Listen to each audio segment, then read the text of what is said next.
It's Never Coming Home, a new podcast based on our skeptical look of football over the 20 plus years that we've all been involved in it.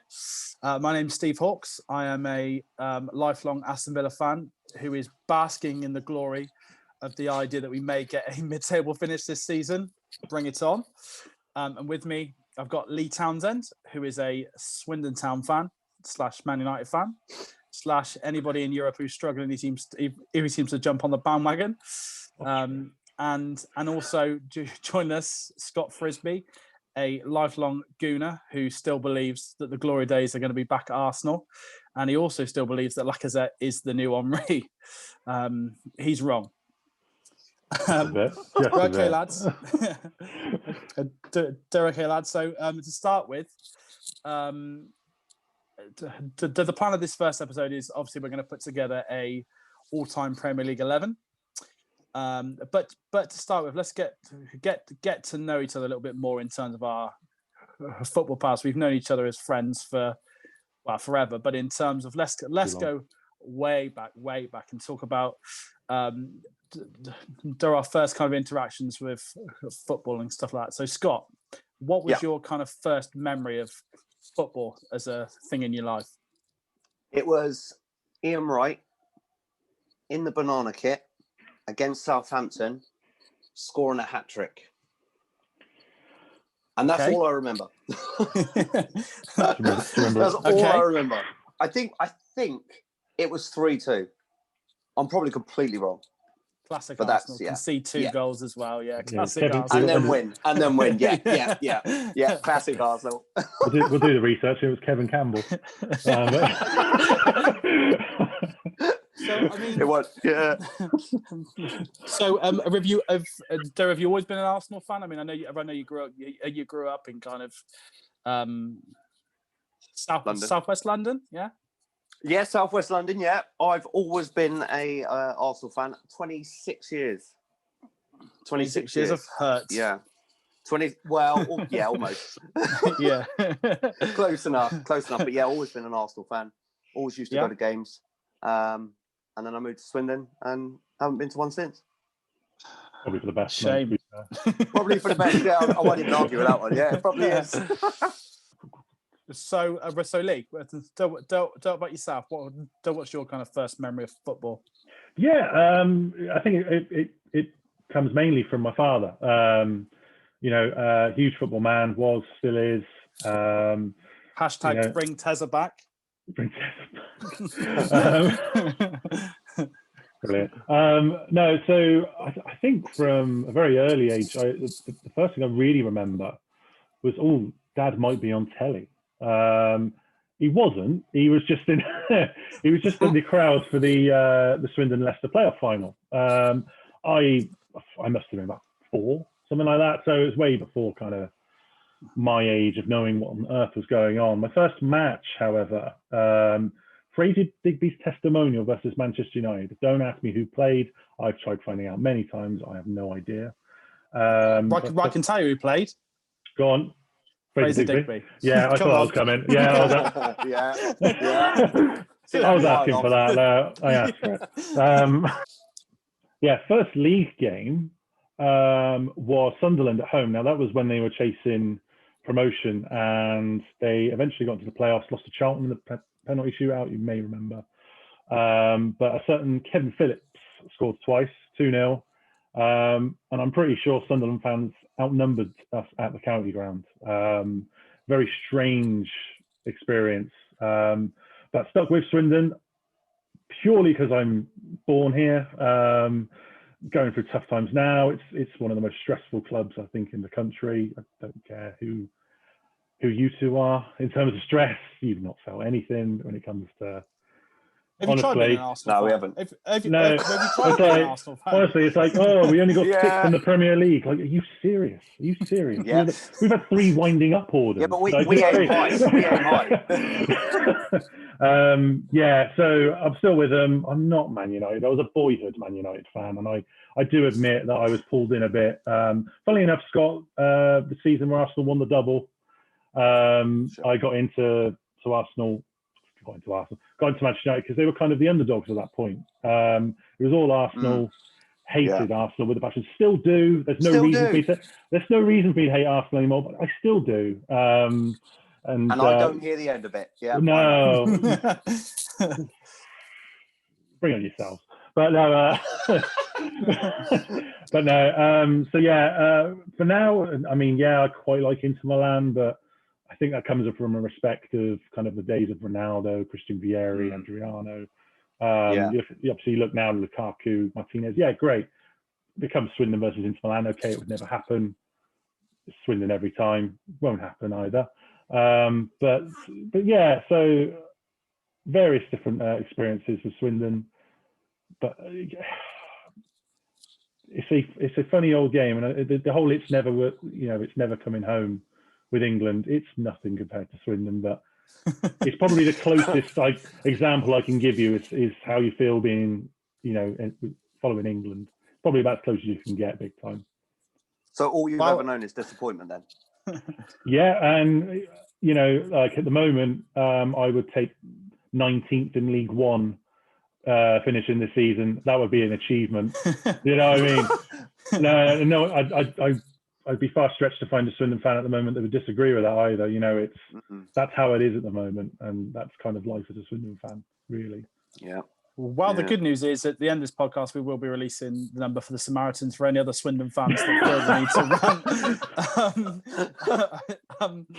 It's a troubled time for everybody, as we appreciate. But if you are one of those struggling Swindon Town fans, please do get in contact with Townie so we don't have to fucking listen to it.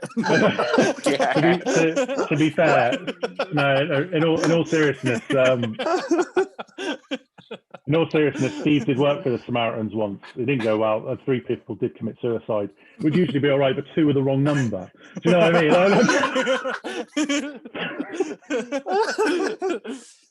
There you go.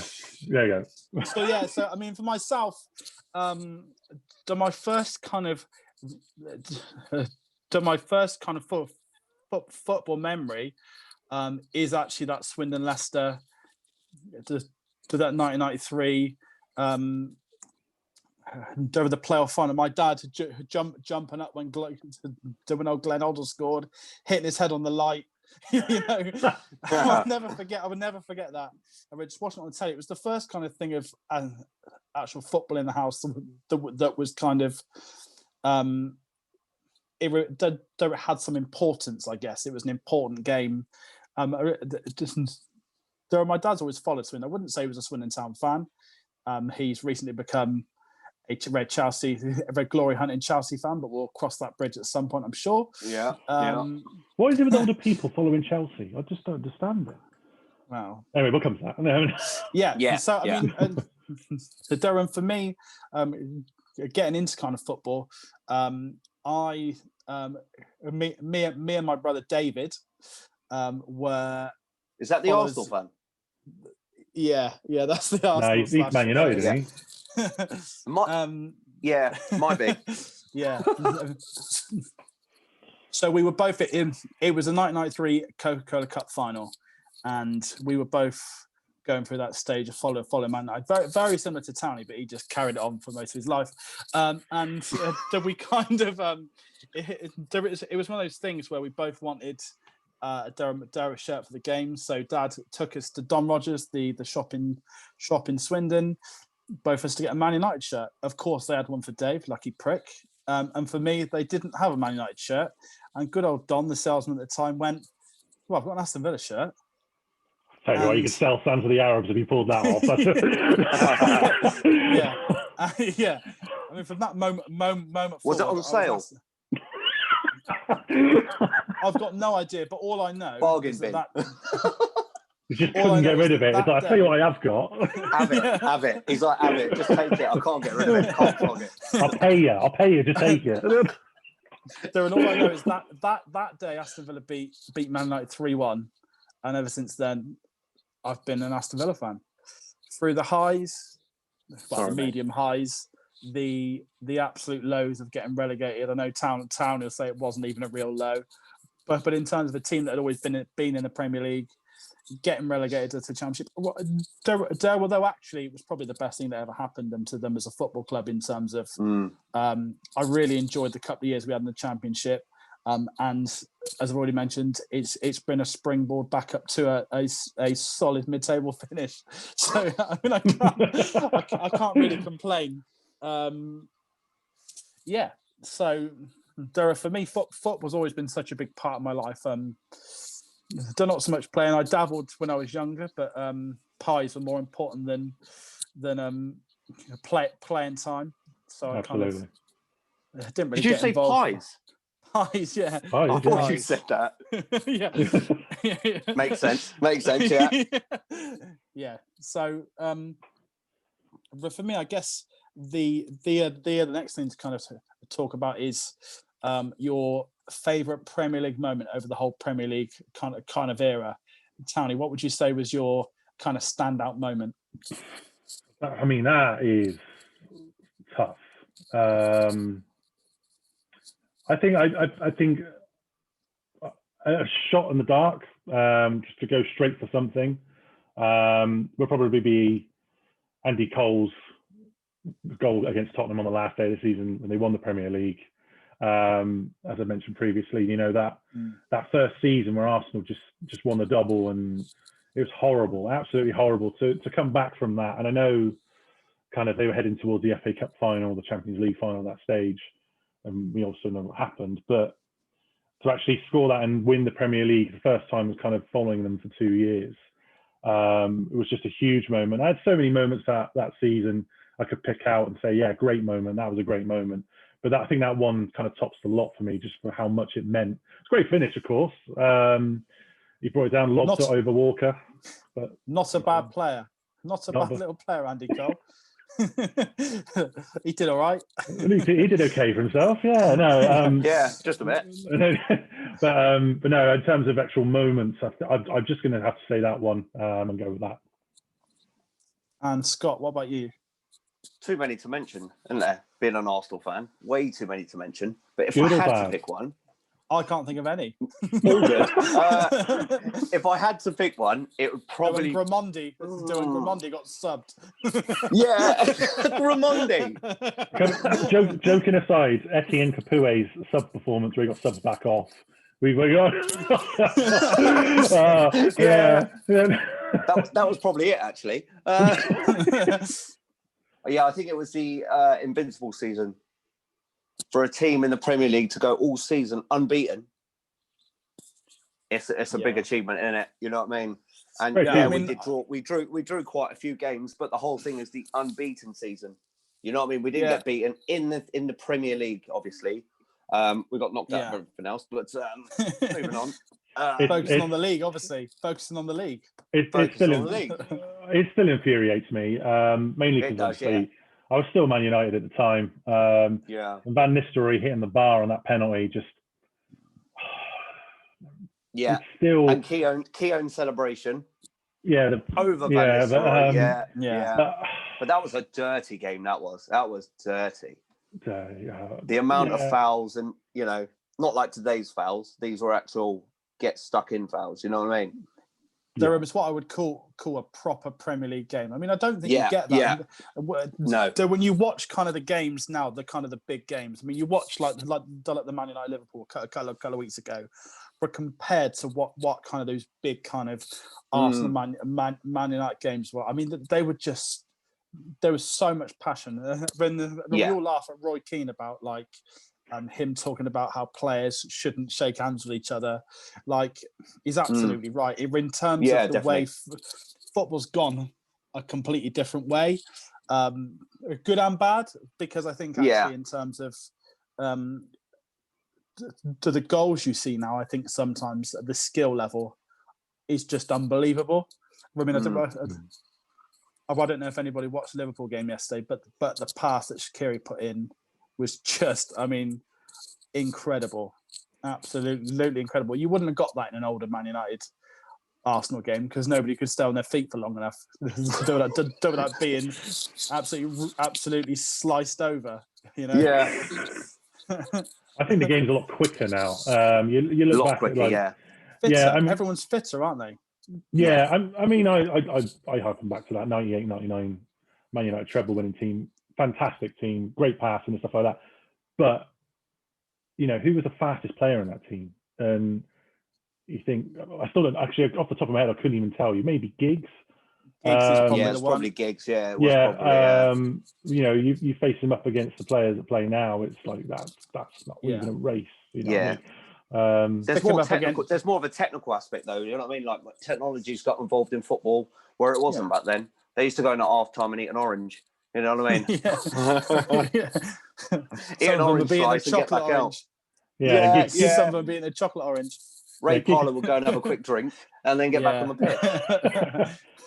Giggs is there in the corner doing his yoga, but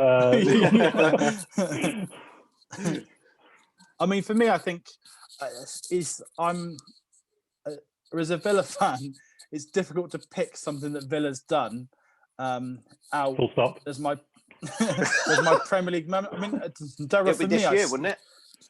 Yeah, I mean the 7-2 at Liverpool was pretty special. Yeah, that Ollie was Watkins. Good. That was good.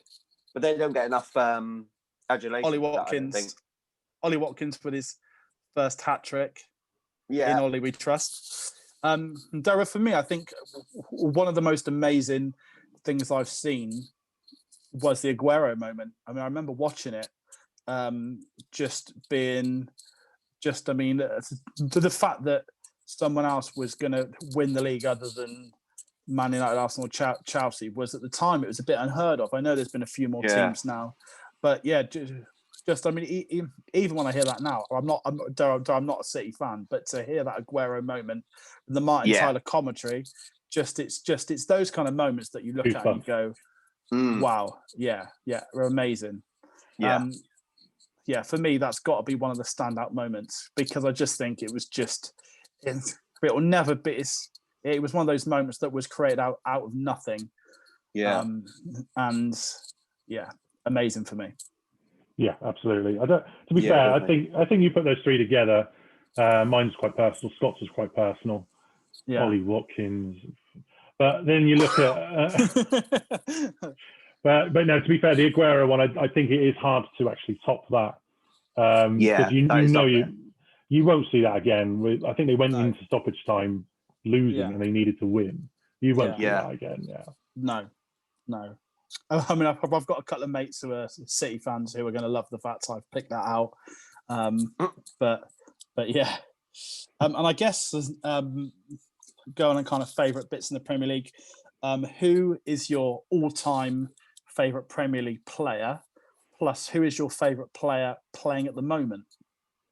Town, if you want to give it up first. I was hoping you'd go to Scott first. Do you know what? It might be a strange pick. I'm going to go for Cristiano Ronaldo. Now, I know it's not a strange pick. Not at all. No, I say strange because it almost felt like he wasn't there long enough. If you say a strange pick, it's weird. Go on. Well, go on. No, go on. No. It would have been a strange pick. It would have been a strange pick if you'd have gone, I really like Giroud. that would have been a strange pick. Ronaldo is. I mean, the fact that we got to see Ronaldo play in this country, I think it's a blessing. It's for me in the Ronaldo Messi discussion, it's Ronaldo all day long. 100%. I mean, Messi's all right. But, he's all right. He's no Ollie Watkins, is he? Do you know what I mean? He's no Ollie Watkins. Well, not being funny, but I haven't seen Messi score a hat trick against Van Dijk and Alisson. Have you? Exactly. So in the Premier League. I mean, I haven't seen Messi do it in the Premier League. I've seen Ollie Watkins do it. That's all I'm saying. No, I go back to Ronaldo because I mean, I remember him. Obviously, he was given that number 7 shirt just after Beckham went, who was, a massive player for me growing up. And he come off the bench against Bolton, and he was doing all these step overs and stuff like that. I remember even Rodney Marsh on Sky Sports. You could just hear him in the background going, oh. I mean, luckily he was just watching Ronaldo, But, but even he was just like, oh, he just looks brilliant. And to be fair, he did go through this stage, the first start of his career there.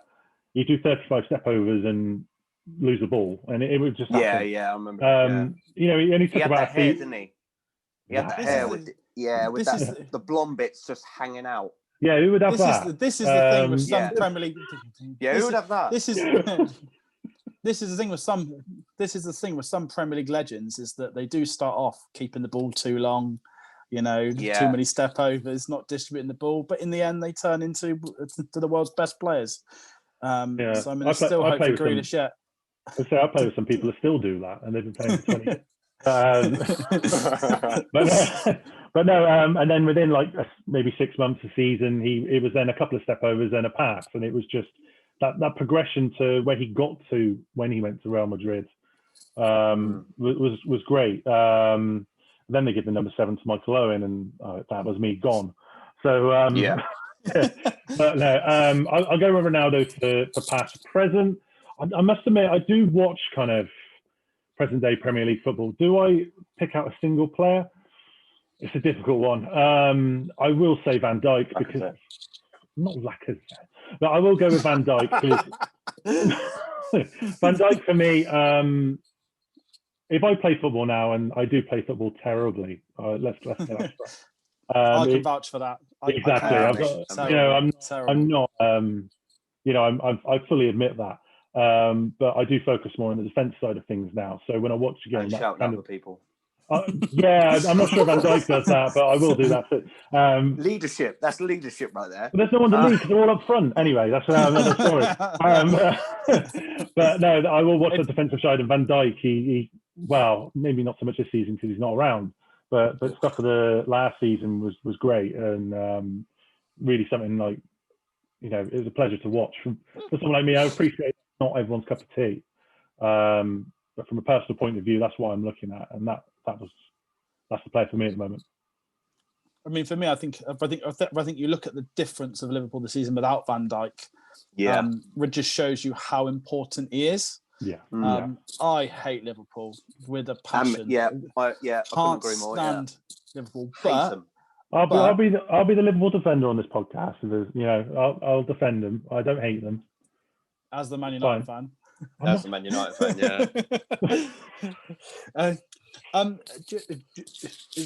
just a quick reflection on kind of Ronaldo and when the difference in terms of he made that first 6 months.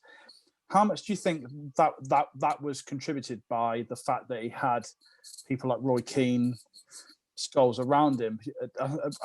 Durham, I suppose the point I'm trying to make is that you look at your Pogbas now, who they're initially, I guess were kind of blessed with the same kind of ability, but without having the right people around them, they have kind of wasted that opportunity. Does that make sense? Yeah, that makes sense. I think it's more now. I think it's more money destroys players. How much was Ronaldo on then? He weren't on anything compared to some 19, 20, 21-year-olds that are on what they're on now. And for them I think, but the one thing I would say is that even if Ronaldo came at 200 grand a week, once you're sat in a dressing room with people like Roy Keane, definitely, okay, Rio, you've got players that demand the respect, and when he walked into a dressing room, that for him to be the superstar, he had to prove it on the pitch. He wasn't going to be given an easy ride. Where I think now, I go back to Pogba again. I mean, do you look at Pogba at Juve? The dressing room he had, he was with Pirlo and Chiellini, Buffon, all players that he wouldn't have been able to piss about with. These are proper players who were going to expect you to do a job. He comes to Man United, and there's nobody really around him who's kind of looking after him. Does that make sense? Yeah, that makes sense. Yeah. He's kind of that person, though, isn't he? I think, because in the Man United squad, besides Cavani, who else? There's not really. How old's Pogba now? But this is what I'm saying is that kind of golden time that he should have had in that Man United team. Yeah. he hasn't had that player to rein him in. I think he needs to be babysat almost. Yeah, babysat. Yeah, but he's instead of being that, he's actually babysat the other players. Does that make sense? Badly.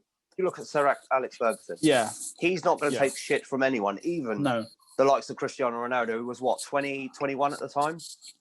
He's 18 when he signed. But there you go. Yeah. But yeah, I think we talk about people in the locker room as well. I think Sir Alex was a big one. I'm not sure if it was that season or the season after. Ronaldo has 3 weeks off for Christmas because Sir Alex just gave it to him. He said, "I want the player to slowly develop," and it was a big part of that in the end. There's a big video that goes round of Sir Alex waiting for Ronaldo after he won the Champions League. Yeah, it's almost like a proud father. And I think you got to look at that. Yeah, you'd have been the biggest influence of all, I believe. Yeah, for sure. Because they're being pushed into football a lot faster now, I think, at a young age. Whereas he was allowed to develop, and he wouldn't be criticised like they are now. Just in case the fact police are out, you mean when Ronaldo won the European Championships with Portugal, not the Champions League? Well, I don't care. Let the fact police have it. It's fine. Wait, I don't have all the facts in front of me. No. We don't.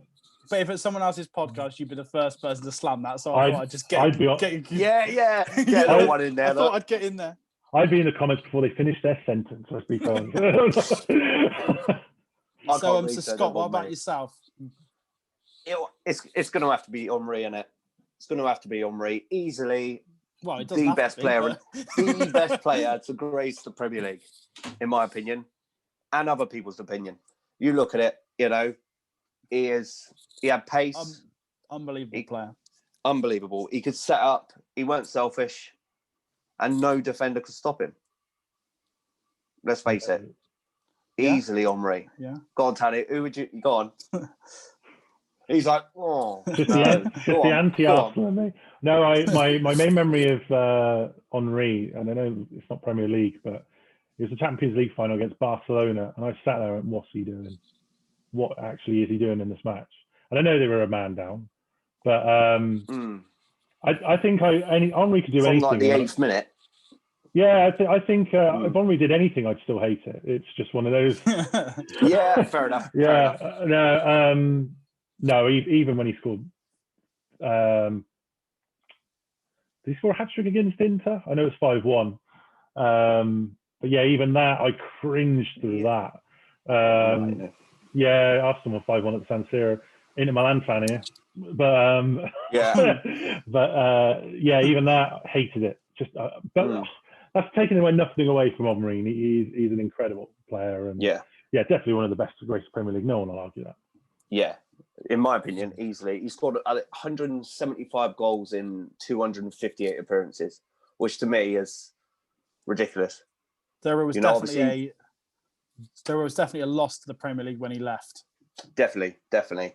But he, obviously wanted to move on to bigger, better things and win the Champions League, which Arsenal could never do. Never do. Eventually, we may do it. But in his stats, it was 0.68 goals per game, and that's the highest ratio that you've got. That's nearly as much as Ollie ever. That is nearly as close as Ollie Watkins. Nearly. So, let me rephrase it. It was the most until Ollie Watkins came into the league. I mean, is your Google machine used up, Scott? Have you used your internet used it for the day? Or... Just a bit, yeah. I had to write everything down. I was like, right, I'm getting that in there. But now, Henry, all day. And Darren, a player that's playing at the moment? As if we have to ask. I think you may know. Giroud. Guendouzi.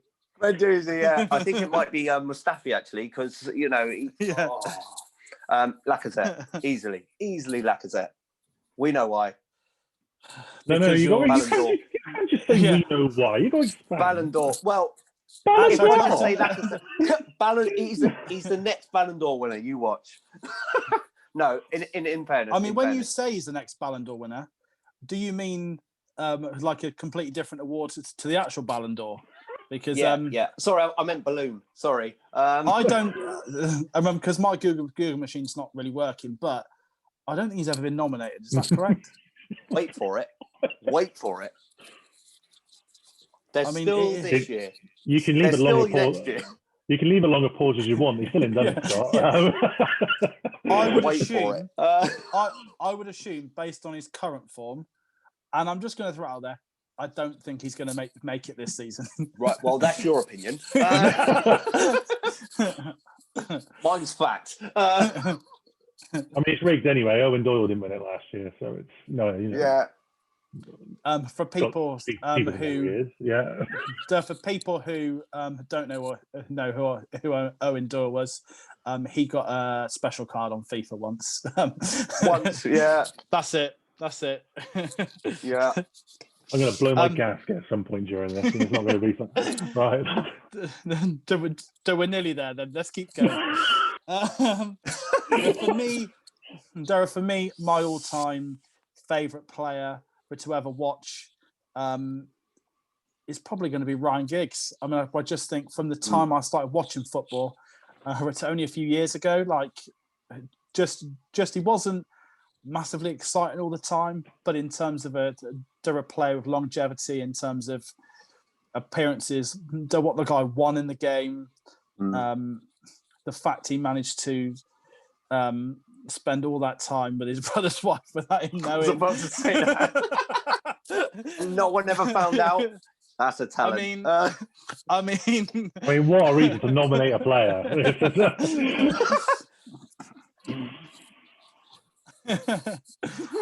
Making a mockery of this. Come on. Well, I mean, the one thing I would say is that it did create one of my favourite adverts of all time, which is the Rodri Giggs one. Do you know the one I'm on about when he's looking at the odds to be the next Wales manager? Yeah. But we do need milk. You know? Yeah. It's a classic. And for me, I think for me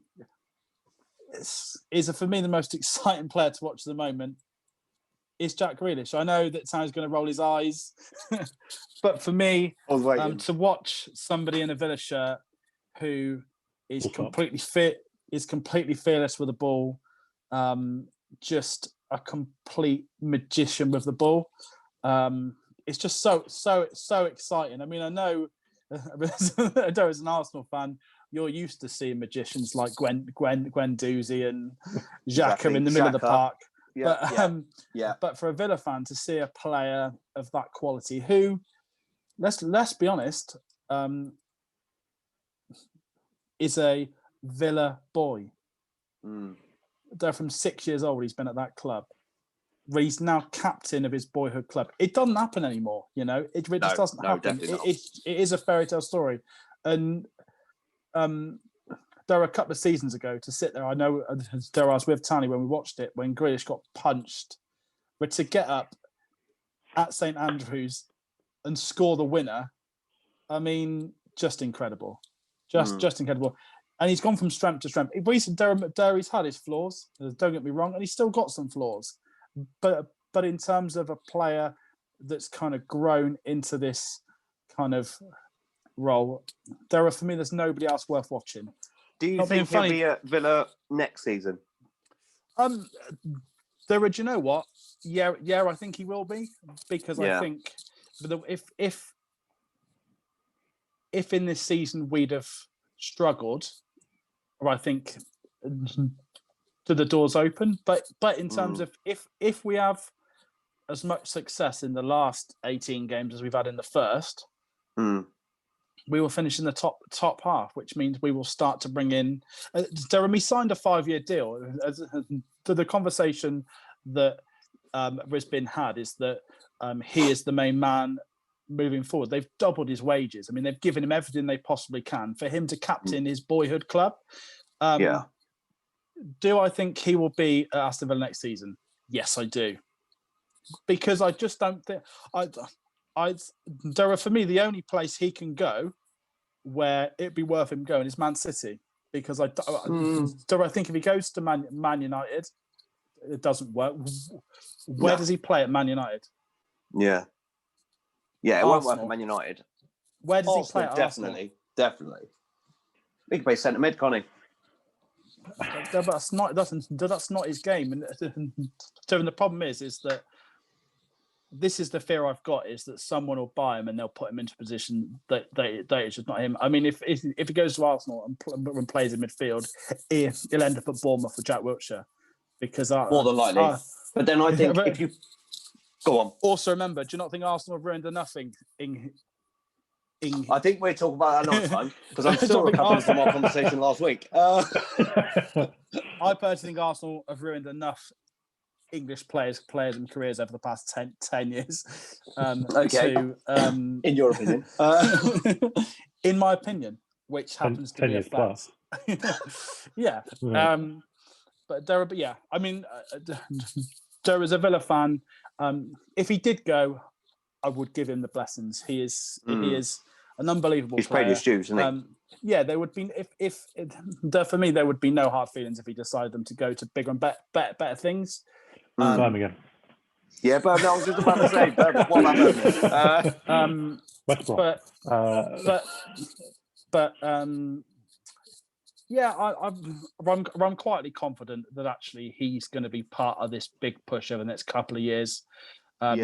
Because does he want to be a big fish in a medium-sized pond, or does he want to be a small fish in a pond that's going nowhere? Yeah, I don't think he'll suit Man City, though. I have to disagree there. I don't think they're playing.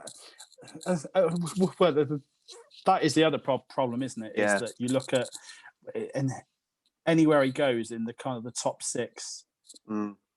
Where does he actually get in that team? Unless somebody big goes, I just can't see it. That's the problem. Yeah, and I mean, we've seen enough players with plenty of potential move to a big six club and it just fall apart. Yeah, Wilfred Boney, legend. Yeah, you see what happened when he went to Man City. Yeah. I mean, I was more. I mean, look at Adam Johnson.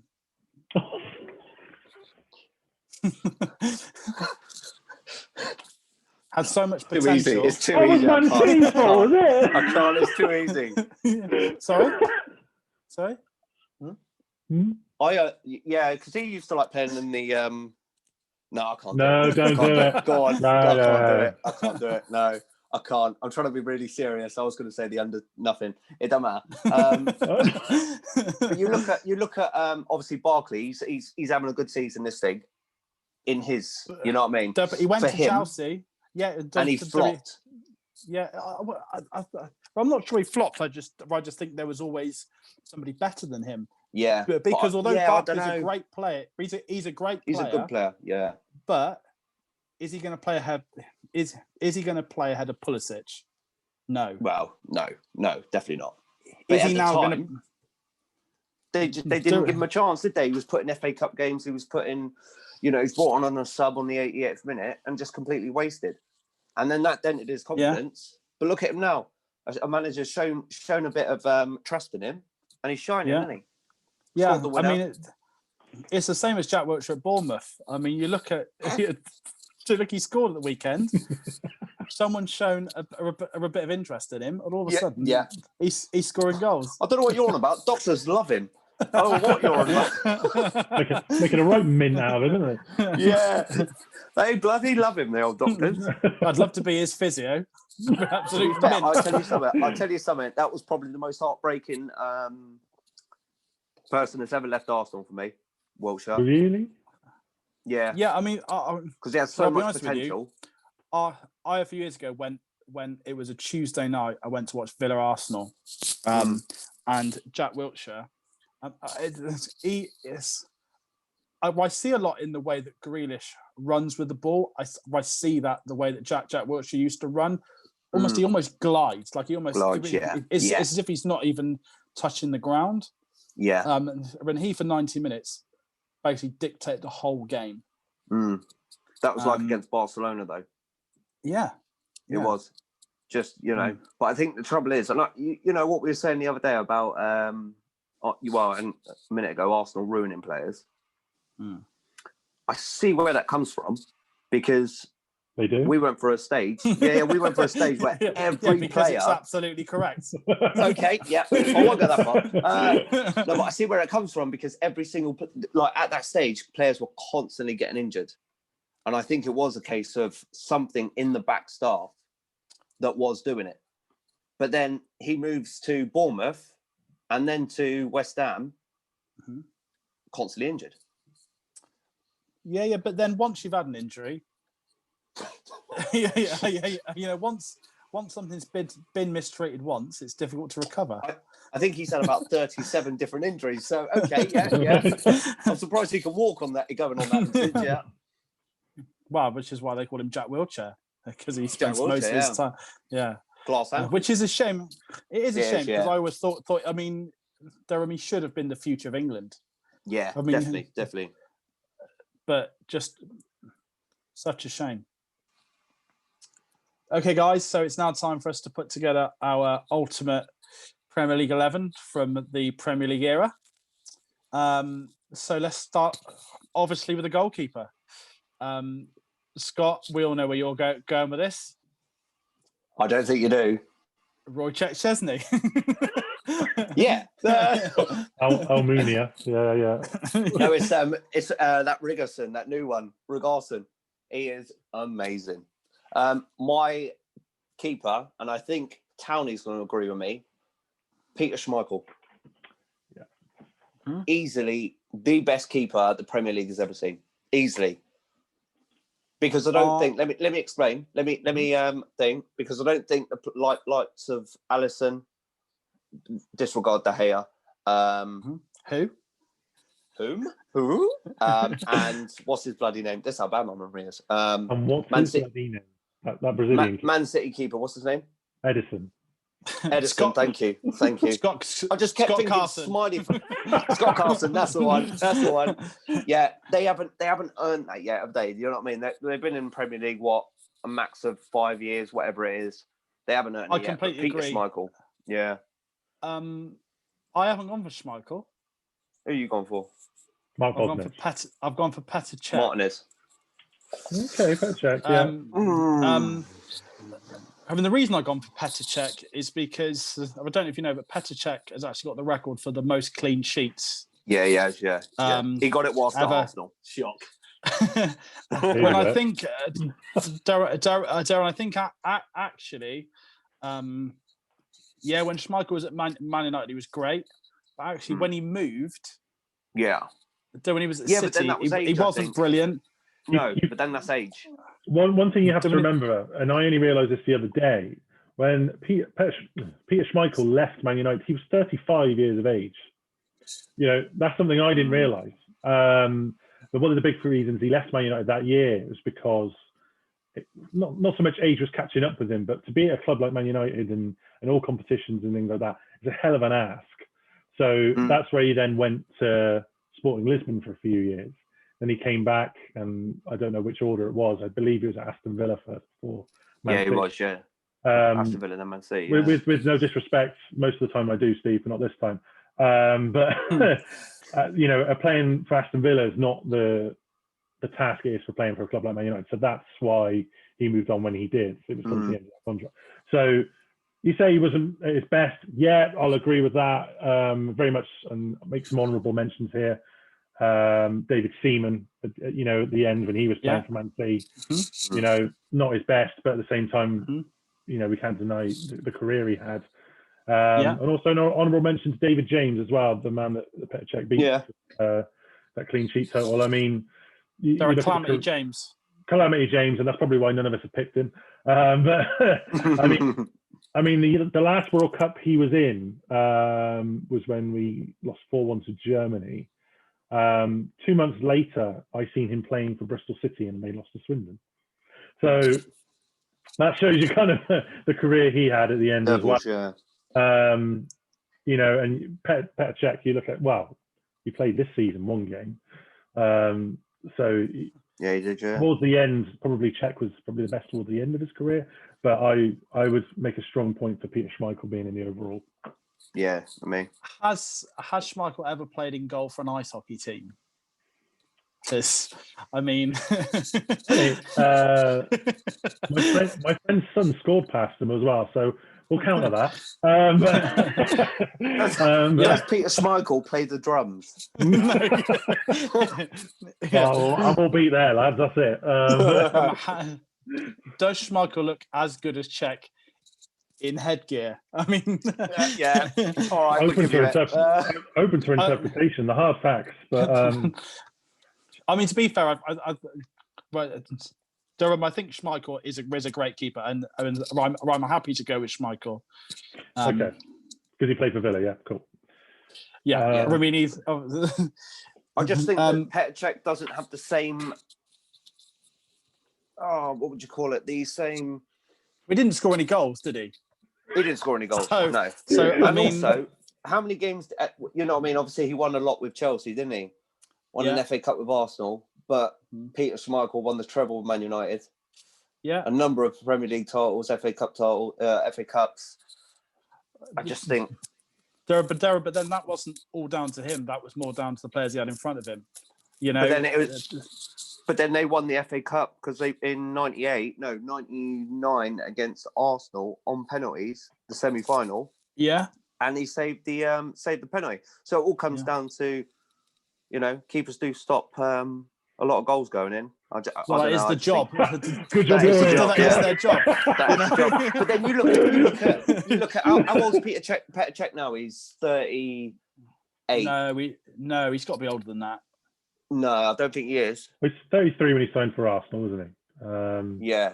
Because they made that silly thing of making his squad number his age. Yeah. Great one, Arsenal. Some draws line under it. Are you happy for us to pick the Aston Villa legend that is Peter Schmeichel? I am happy for you to put in Aston Villa legend's goal scorer for Aston Villa. Scored more goals than the strikers that season. Yeah. Doesn't shock me. Yeah, I reckon we'll go with Schmeichel.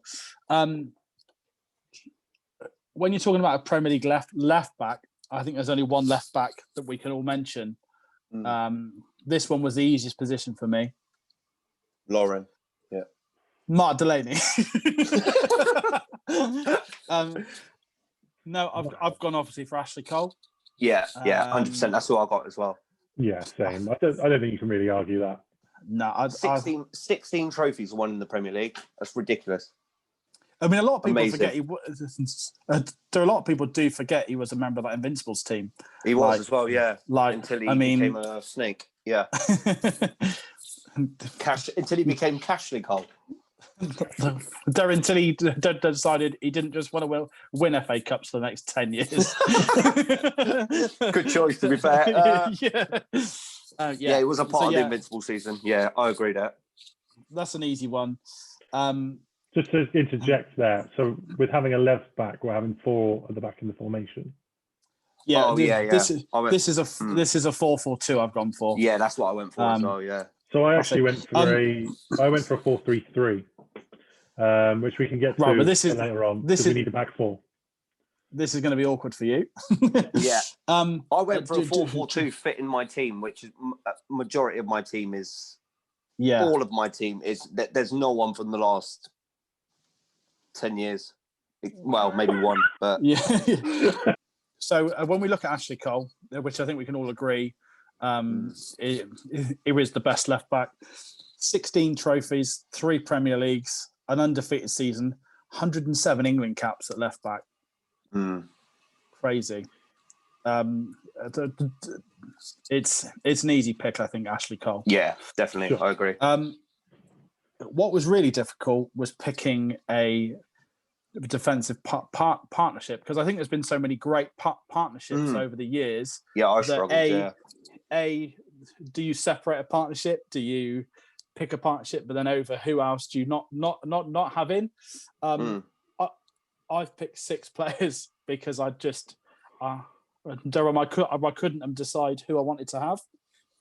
I've got Rio, John Terry, Vidic, Adams, Keown, Van Dijk. Okay. Get rid of Adams. I'm sorry. Get rid of Adams. What? No. Let me throw some stats your way. Right? I'm not saying. So what we'll do is we'll let Tony tell us why, and then we'll. Okay. All right. And then we'll hound him like a pack of dogs. Yeah. Go on. Fun fact: Tony Adams played Swindon in the Premier League. Arsenal won 5-0. He doesn't remember the match. I don't either. I think that I don't think Swindon fans. I mean, he still got a clean sheet, but. I would say that's more to Swindon's quality than Tony Adams' quality. Why, as a Swindon fan, that's the fact you've gone for. The fact that he was so pissed. That's your counter argument. And yet didn't concede a goal against Swindon. That's your counter argument. That's your argument as to why he can't go in the best all-time 11. No, I think in all seriousness, you name all those other defenders. I'm not sure I'd go with Keown either.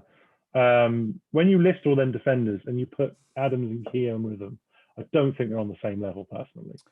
So the one thing I would say is that actually, I would probably agree with you in terms of if I was going to pick a back two, it probably wouldn't be those two, but they can't go unmentioned.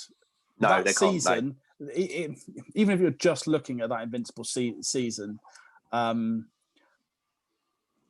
yeah, I mean, I'm not 100% sure how many goals they conceded, but it was very low.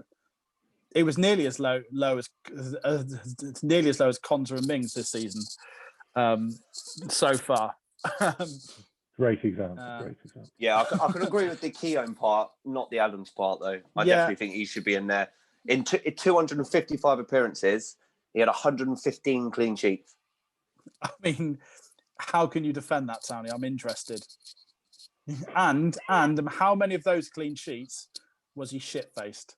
Probably half at least. 115. Is this really going to be the point? He's like, yeah, his stats are similar, but he was pissed. So he was fucking rat-ass all the way through.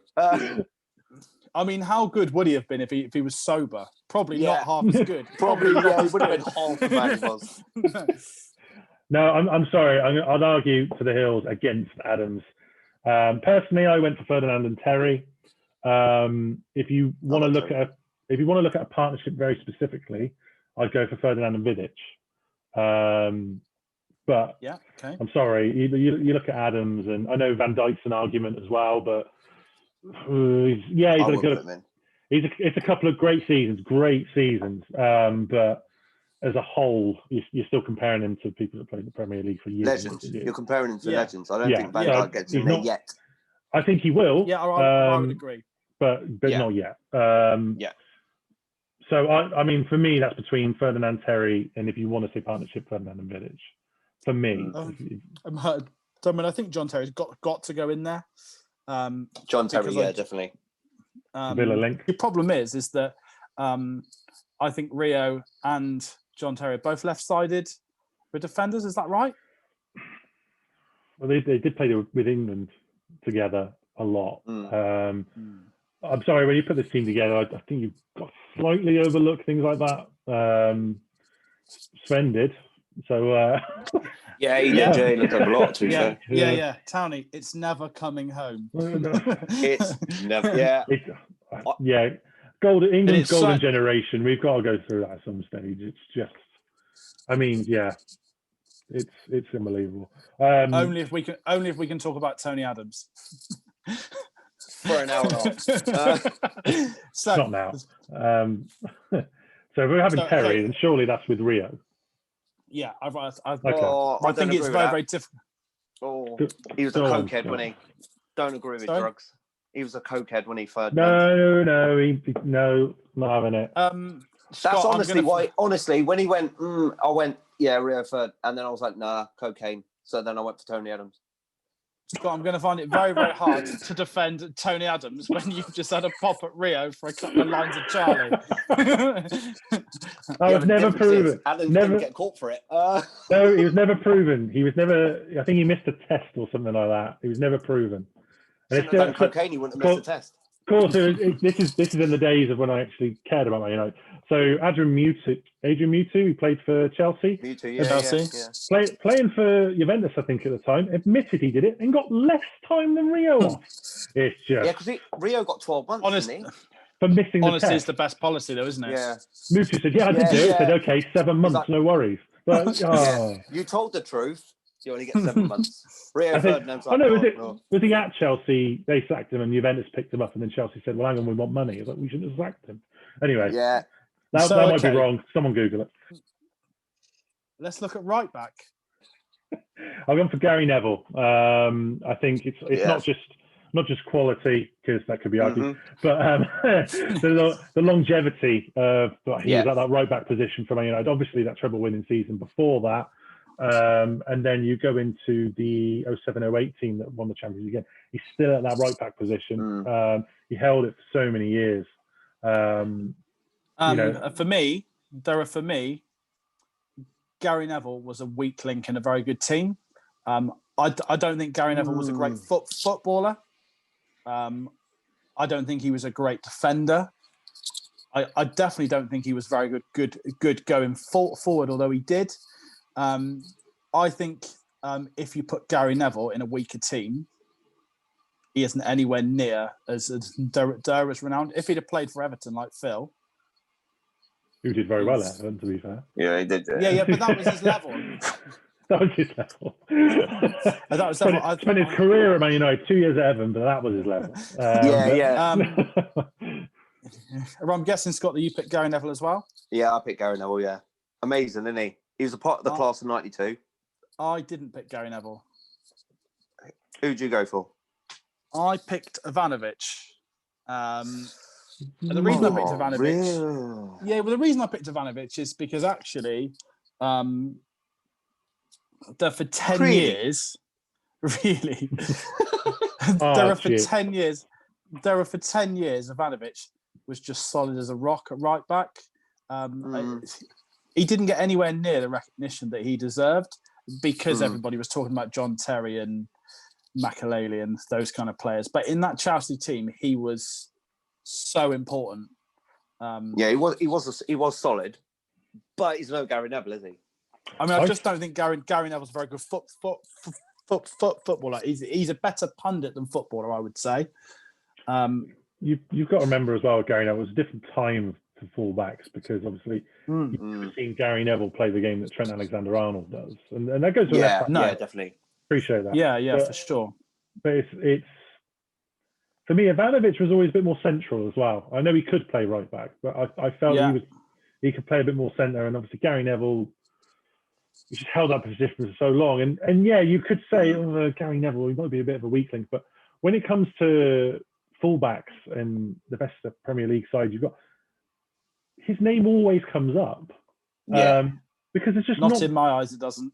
He's been selected for the Premier League Team of the Season over and over again, so he's done something right, isn't he? Yeah, I mean, you say Ivanovic. I mean, you brought up Ivanovic. Mirrors for me. You brought up Ivanovic. Great. I couldn't really think of anyone else. If I said to you, okay, who else? Would there be many more? Lauren. Again. You're probably looking at Dennis Irwin. Dennis Irwin's more of a left back. Yeah. I mean, he could play right back, but he played more left back because obviously Gary Neville was right. It is a hard one. But I think if you look at what they've won,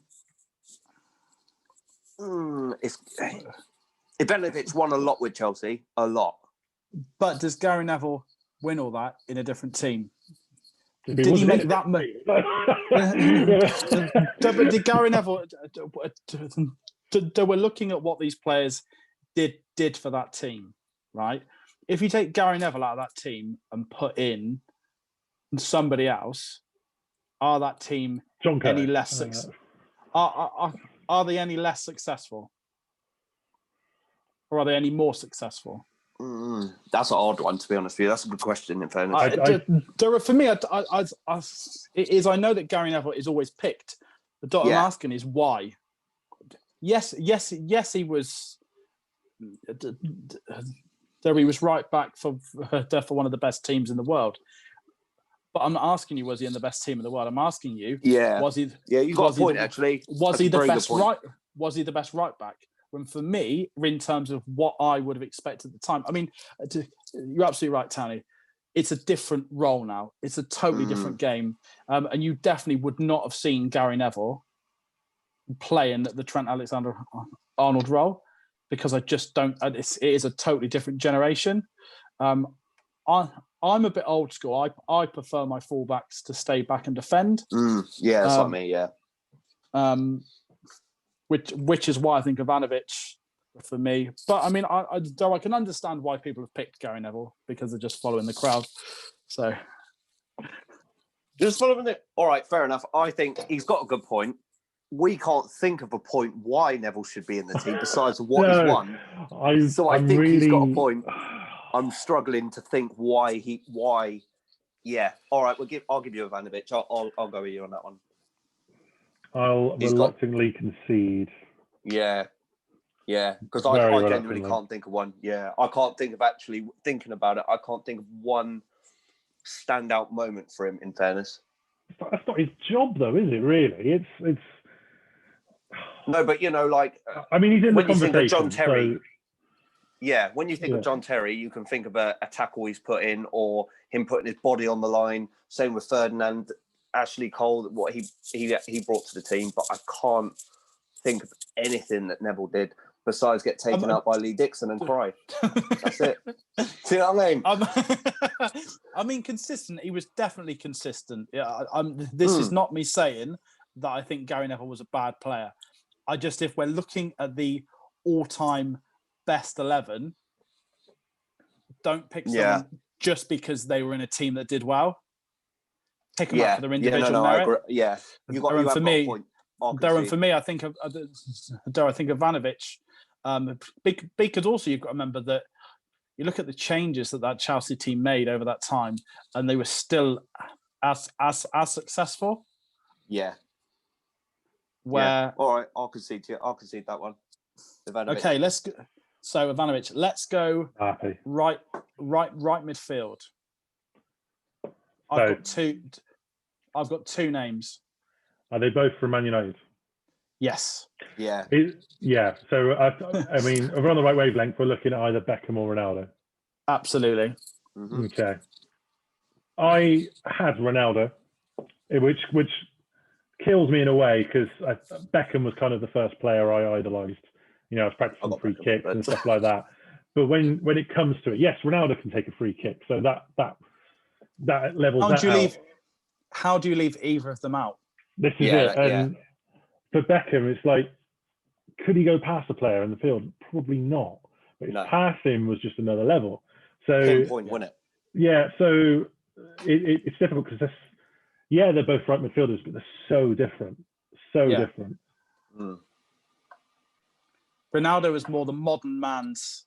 Ronaldo almost changed a generation in terms of, all of a sudden, there was a lot more teams that had that kind of running midfielder. Yeah. And obviously Ronaldo's role changed over the years. But in terms of, if we're looking at both players and we're looking for one, I think Ronaldo is a bigger asset to the team than Beckham, because he can take the free kicks as well as Durham, as well as run past a player, and he can play do another positions. You're not going to put Beckham up front, are you? Yeah, that's a good point. Yeah, that's fine. We'll go Ronaldo. So, centre midfield. We can either do a diamond or we can do a. There are four. I've gone for two central midfielders. That's what I've gone. Yeah. I've got three players actually. One is Frank Lampard. Vieira. Just a bit. Steven Gerrard. Oh, no, almost the same as me. So obviously I was playing a 4-3-3, which is now completely out the window. I had Keane as a holding. Yeah. And I had Scholes and Gerrard in front of them. Now, I know that leaves out Lampard, which wasn't easy. I appreciate that. Yeah. But whenever we talk about Lampard, yes, brilliant player. Don't get me wrong in any stretch of the imagination. It always comes back to his goals. And I'm just like, when we're looking at the greatest midfielders that have graced the Premier League, I don't want to be over their goal record, because that's not what they're there for, really. So if I was to drop Keane from that, go on, argue it. Go on. I would say that a Premier League team does not win a Premier League without goals from midfield.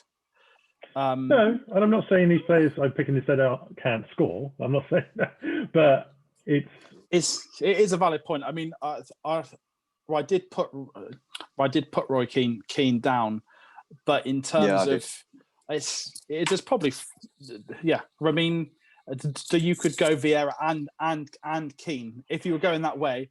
You'd put Vieira and Keane in that midfield and let them scrap it out themselves. They probably would. Yeah, that's the problem. So that leaves me with Scholes and Gerrard. I just think Gerrard. So again, how do you leave them out?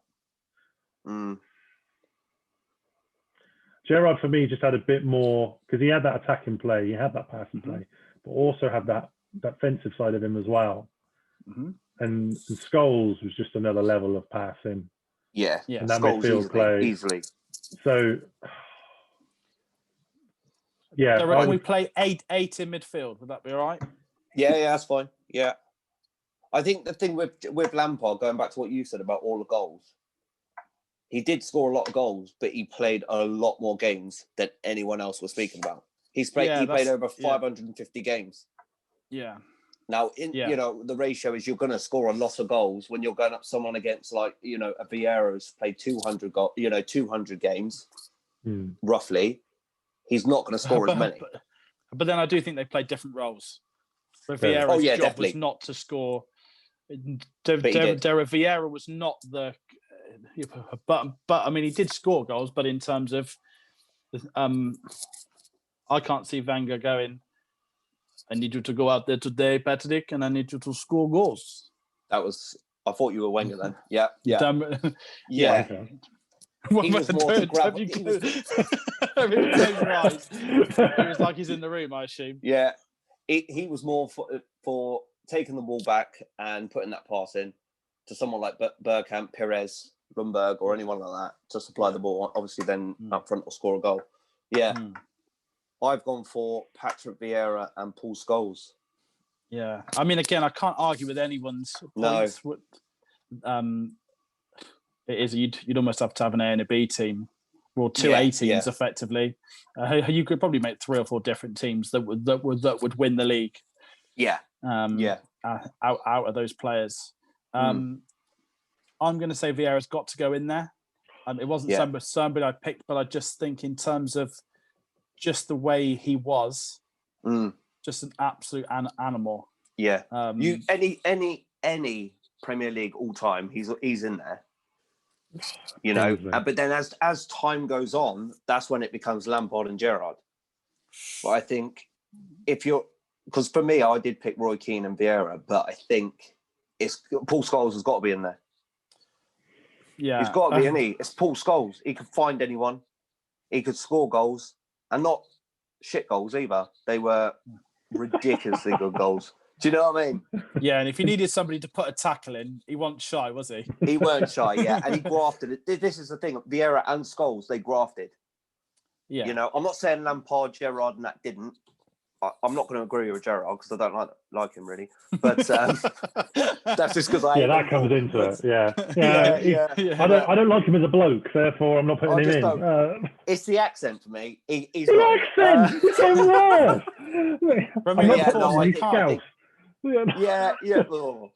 I'll be honest, I can't believe we've left Gareth Barry out, but we are going to have to, I think.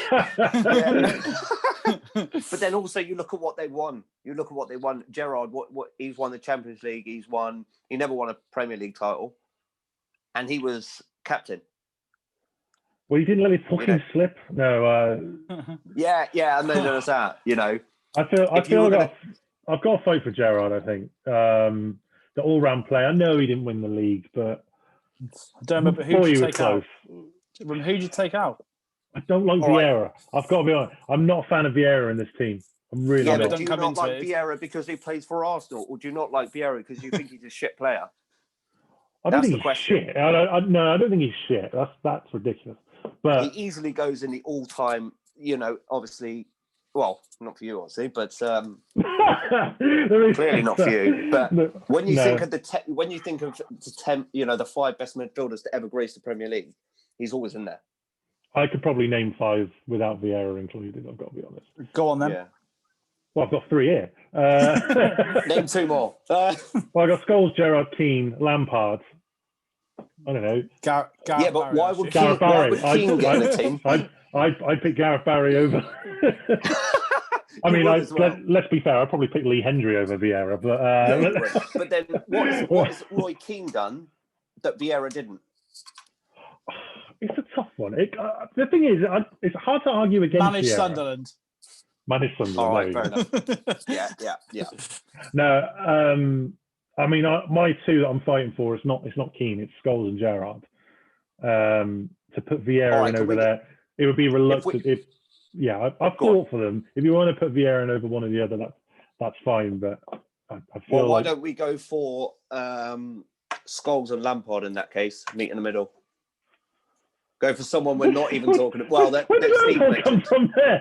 Steve mentioned it. I think we're still missing Gareth Barry, to be honest. Yeah. Yeah, he's great. He's going up front. He's going up front. Lone striker. Yeah. So I'm but we never agree on it. But you 2 on Vieira. If I'm outnumbered on Vieira, then I guess he goes in. But for me, I don't think you can pick 2. Because you definitely can't pick 2, but we have to. Obviously, we have to, don't we? As hard as it is. So, I mean, I think we want Vieira in there. Let's go Vieira and Scholes. Go on. There's only one left midfielder for me. I know he's going to say, go on. Ryan Giggs. Yeah. All day long. I thought you were going to say someone else, but yeah, all right. Yeah, I got him as well, to be fair. Who did you think I was going to say? I thought you were going to say someone someone like bloody Grealish or something. That would not. I mean, I was like.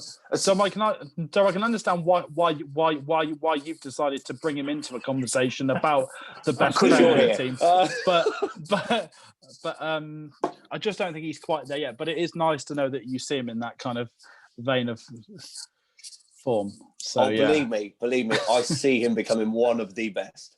That sounded sarcastic, but I'm more looking at Townley's face with the reaction. Right. Okay, so are we all agreed? Yeah. Are we all agreed on Giggs, or has anybody got anyone else? Yeah, I mean, go on. Sorry, I was going to say. So obviously, when I was going for 4-3, I didn't have Giggs. I had a very different option, but then it's a very different role. I think you're going for left mid. Yes, Giggs. I mean, you can mention. If we're going to 4-4-2, that's going to leave out your Mane, not Mane. That's Eden Hazard. You're looking out. You're removing all those kind of players from your front wings. So if you're doing that, then fine. I think Giggs is your man. I mean, the goal against Arsenal. I was going to bring that up. Yeah. Honestly, one of the most heartbreaking moments ever for me was when he scored that goal in the semi-final. Amazing. We'll come back to that. So when he took his top off. Yeah. Yeah. I don't know. I think I was about 9, something like that, and I remember looking at him going. It was 1999. Yeah. Okay, I was way older than 9 then. I was sitting there thinking. He is hairy. He's so in it because as a kid, you don't think about that kind of stuff. So yeah. Well, I mean, I was looking at my dad. Why aren't you that hairy? Yeah. You see, I was there thinking he's almost as hairy as me. Yeah, I mean, well, yeah. He was 11. I was sitting there going, I ain't even got a pube yet, and he's. But no, you look at that, and I think if you're playing a 4-4-2, Giggs on the left, there's no debate. There's no team. Yeah, definitely. Yeah, I agree. Okay, so we're going 2 up top. Yeah. Okay. This is where it'll be interesting. That I'm going to put it out there straight away. Thierry Henry. I think Thierry Henry was the best natural finisher I've ever seen in the Premier League.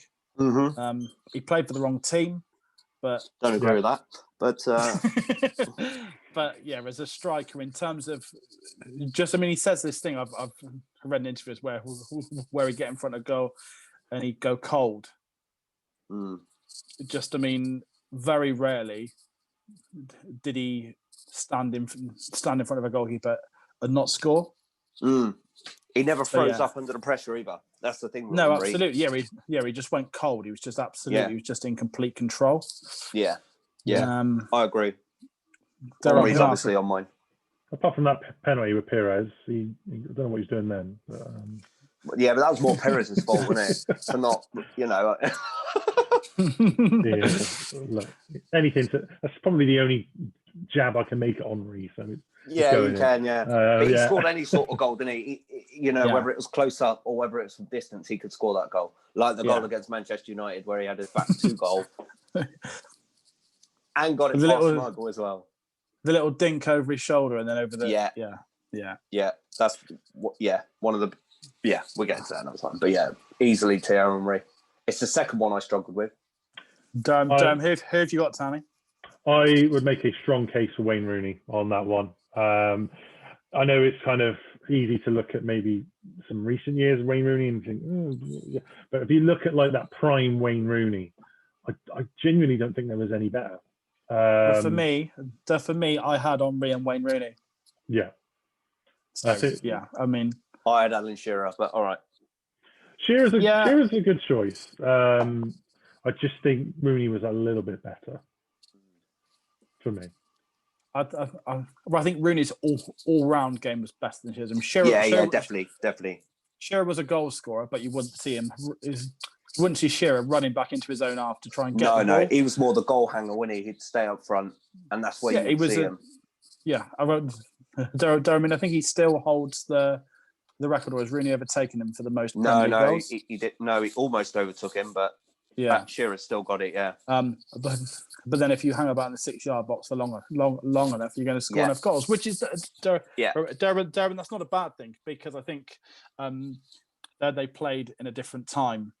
I don't think you could play like that now. No. But then no. Go on. Sorry.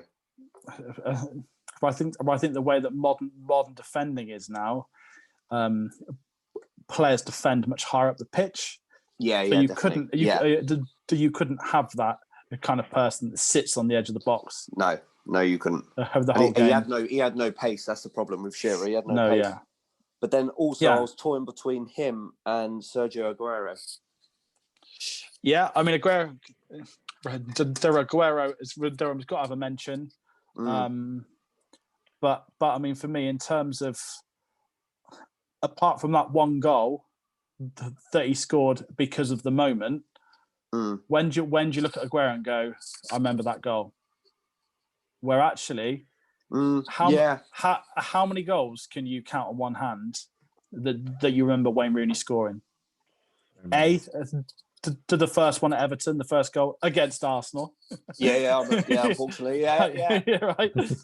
Broke the unbeaten run. Yeah, I remember that. The overhead kick. Yeah.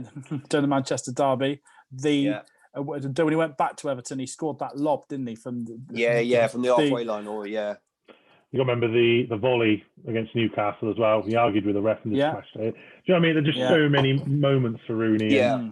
He did it for so long. I think if you forget, I know you just mentioned that he just turned 18 when he scored against Arsenal. So he did. and he did it he got to about 29, 30, he slowed down.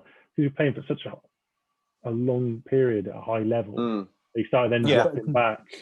And I love the fact that his game changed. Like, I like a player which is why I've always been a big fan of Ryan Giggs, because Ryan Giggs became a Durham central midfielder who was as good as anyone during that position. Yeah. for Rooney, I mean, very similar the way that Harry Kane has adapted his game because of the team he's playing in. Harry Kane this season, we've all had our qualms about Harry Kane, but I think Harry Kane this season has been world class. Yeah, and I know that's the term. That's the term that we all laugh at, Durham, especially when it comes to Harry Kane. But I just think he's been unplayable, completely unplayable in a totally different role. Yeah, which is what Rooney did. I mean, Rooney dropped into that 10 role and was still as good as he was. You know, for me, the idea of a world-class player or a top player is being able to adapt. And definitely that was something that he was able to do, Rooney. And I just think, just a boy that loved playing football. Even you watch him on the touchline now for Derby, he is screaming at these players, and you just the passion of that 16-year-old boy is still there. Yeah, definitely. Yeah. So I mean, for me, he goes in as far as I'm concerned. All right. Sure. Yeah, I've got no arguments. Are we doing a manager? Well, I mean, it's hard. Obviously, it's Dean Smith, isn't it? Yeah. Obviously. Amazing. The thing is, I don't think me and you agree on that, Tony. So, and I think we'll be here for another hour and a half debating. You cannot argue that it's Wenger, surely. Yeah, of course I can. No way. Not a chance. Of course I can. I'm not going to sit there and say, don't get me wrong, I'll give Ferguson, his dues. Well, of course I'm going to go for Wenger. Of course I'm going to go for Wenger, aren't I? Right. Okay, Name me another manager that's gone unbeaten throughout the Premier League. I'm going to put a spanner in the works. I'm going to put a spanner in the works of the Wenger and say, was Alex Ferguson ever under pressure as a Man United manager? Properly under pressure? There was a period where he was. And David Gill actually come out and said, there's a name for you. Actually did come out and say he is sackable, but his record was second to none. Was he ever in danger of being sacked? Probably not. But I think that goes down to his record because, you look at Wenger, they didn't win anything for God knows. I mean, you'll probably hope to tell me how many years. It was Scott. More than 10. That 2004 FA Cup. 2004 till 2017, I think. And you look at where Arsenal were when they won that invincible season to when Wenger left. It's just I don't know how you can argue it. I don't know how. For me, do you know what the difference between Ferguson and Wenger is being able to adapt as a manager. Wenger never adapt. Yeah, no, he never adapted. They're unfortunate.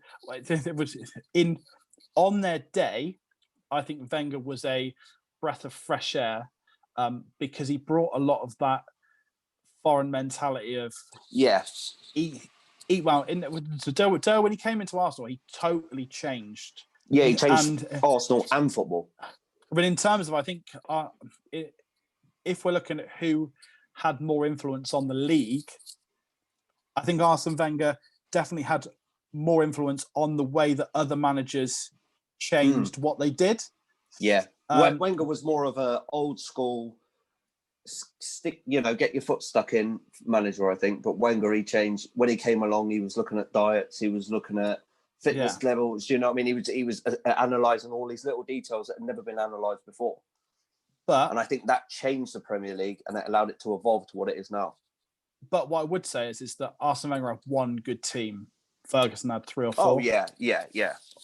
So to be fair, when I say it's Wenger, I was torn for a long time between Ferguson and Wenger, but obviously my allies are going to align with Wenger. I don't think there is an argument to say that Alex Ferguson is not the best Premier League manager of all time. The longevity, the ability to adapt. Then. I can't personally argue with that. If we're going to go on longevity and we're going to go on the amount of teams that he won things with, it's if we're looking at the most dynamic manager that changed anything, Wenger was a was a breath of fresh air in that league. But he only did it with the one team. Yeah. And then spent 10 years ruining England players for a career. Yeah, but then unfortunately. Yeah, all right, yeah, we'll come to that me- sometime. But then look at how much if you look at how much Wenger was allowed to spend, I think that had a massive influence in our inability to win. Go on. I would say that it is down to a manager to dictate what happens. What do you mean? I think if David Gill would have turned around to Alex Ferguson and said, "You're having no money," he'd have gone. I don't know. Oh man. yeah, definitely. But then I'll argue that. I'll cut off Scott and argue that. So yeah, Wenger, he spent money like it was his own. He really, you look at some of the signings he pulled in. Towards the end, though. Yeah, we'll ignore towards the end. I mean, the season David Beckham went for 25 million. Alex Ferguson spent less than that in that window. So they made money that window. So you're telling me he'd have nothing to spend. That window, he didn't really. And he lost one of his best players. Obviously, brought Ronaldo in, teenager. I think that was like, top of my head, let's say 16 million or so. But Man United were not a title-winning side when he came in. I vaguely remember he was I think he was heading for the sack near toward the end of his reign, and I want to say it's a last-minute equaliser in a cup game. I want to say someone will know better. Well, I was probably not born, but so he turned it all around, and I just cannot see. When you say, if it's Ferguson or Wenger, it's not even close in my eyes. Yeah, I would agree with you. Yeah, don't get me wrong. I'm happy to say Ferguson because he was a brilliant manager. But going back to what you were saying about when you sold Beckham, it was like either 5 to 8 years. All Arsenal ever did was make a profit. We never bought players for more than our record signing was Ozil in 2013. Yeah, but he didn't win nothing. No. But that's what I mean. We never spent over, how much did he cost? I can't even remember, 40 something million. Never spent over that. But when you've got, who's the most expensive player that Ferguson bought? Because I can't think off the top of my head. Get your Google machine out, and I'll tell you. You're our Google machine. No, I think. Well, I mean, it's when you look at Ferguson's signings, they were generally quite good. I know he brought a lot of kids through. You can't do anything with kids. Yeah. You have to really pick out the ones that didn't work. So like David Bellion, he was free. Juan Sebastian Veron, very good player, just couldn't get in past that Scholes and Keane setup. You have to really pick them out. You could argue Mikel Silvestre, who then went to Arsenal and didn't. I mean, Silvestre wasn't a bad player, but he wasn't like the level that was there previously. So, Jaap Stam, he brought him in. Dwight York. It's just there was so many good signings, and Durham, can anybody guess who Alex Ferguson's most expensive signing was? Do I know the answer? Tevez. No, he didn't. No. Berbatov was quite expensive, 32.6. Trying to think if he really went over that. I'll give you a clue. Berbatov was not 32.6. So it's less than that then. Ferdinand was 29 million, I think. Oh, Ferdinand was 30 million. Ferdinand was 30, and he's not the answer. Nope. Scott, are you looking it up? No, I'm looking up for Wenger just to see. I'm very interested to see. I honestly couldn't tell you. No, you give up? Yeah. I wouldn't have a clue. Berbatov. No, but come on. How much was he? Sorry. Berbatov was 30 million. 30,750,000. Really? So that wide? They was just all right. Yeah. But 2 million. But if you look, but if you look at some of the signs he made, we've just put Wayne Rooney in our team of the year. He paid £27 million for Wayne Rooney. Yeah. In fairness, thinking about it, I think, obviously, even when it comes to signings, you think of when to sign towards the end. You're looking at Mustafi for like 34 million, Xhaka for 35 million. I had it a minute ago. Our most expensive player up until the 2000s was Reyes for 17 million. And then after that, you had Mustafi for 35, Ozil for 42. Yeah, just like ridiculous amounts of money being spent. So, yeah. I'm happy with Ferguson, to be fair.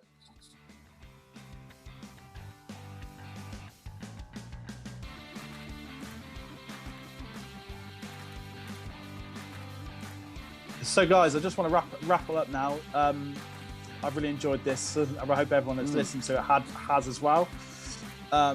This is obviously the first of many. We will obviously be diving into all different kinds of ideas. If anyone's got any ideas of what we could do next, please email us. Don't say cancelled. or put it in the comments. Stick it in the comments. Derp and the three of us, thank you for listening, and I'd like to apologise on behalf of Townie for Durham's background and the fact he was disappearing into it. Durham, hopefully by next week he's sorted that out.